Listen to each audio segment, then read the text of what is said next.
Conniston Massacre occurred in 1928 and was the last massacre of Aboriginals. Before we can look at the massacre itself, we must take a look at the outcomes of the massacre and the relationships between Aboriginals and white Australians before the Conniston Massacre. Even before the Conniston Massacre, there was a rising tension between white Australians and the Aboriginal tribes.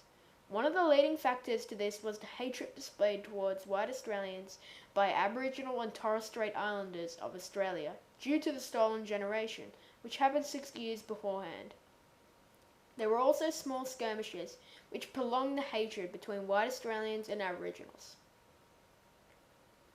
These smaller massacres were mainly before the 1920s, and the most infamous being the Myall Creek Massacre. The 1920s saw more violence between the two groups. The Conniston Massacre in 1926 was the last recorded massacre of Aboriginal people by white Australians. None of the white Australians involved in the killing and injuring of native Australians were ever brought to justice. There have been many massacres in Australia ever since the Europeans settled in Australia after the 1920s, and there was more violence in Western Australia and the Northern Territory. The massacre itself. It was 1928 in the middle of the drought. The Aboriginals were struggling to find food and water. Tensions were rising between Aboriginals and whites in the Northern Territory. A dingo trapper, Frederick Brooks, was working for the Conniston cattle station and stumbled upon the Warlpiri people and offered food for the leader Bullfrog's wife to wash his clothes. Bullfrog stumbled across them engaging in sexual intercourse and killed Brooks instantly. They buried him in a rabbit hole after dismembering him. The two boys accompanying Brooks were told to go back to the farm and say that he died of natural causes. A week after the death, several policemen were sent to investigate. A World War I veteran named William Murray started the killing. He started by chasing 3 Aboriginal boys and tying their legs together and ordering them to lead them to their tribe, the Warlpiri. The boys solved this problem by beating their feet with rocks until they had broken most bones.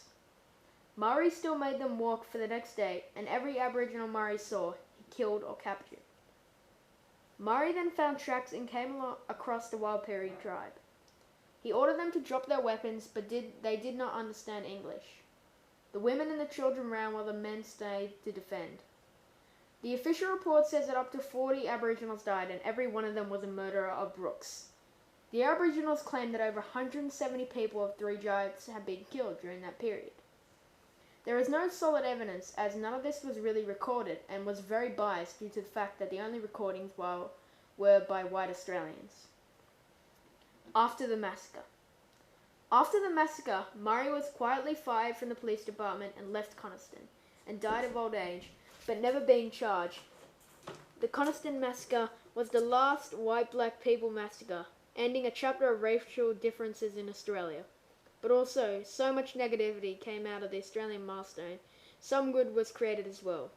The survivor of the massacre, Billy Stuckman, grew up to be a very well-known Aboriginal painter, growing up to be known as a successful Dreamtime dot painter and a woodcarver, and depicting the events of the Conniston Massacre.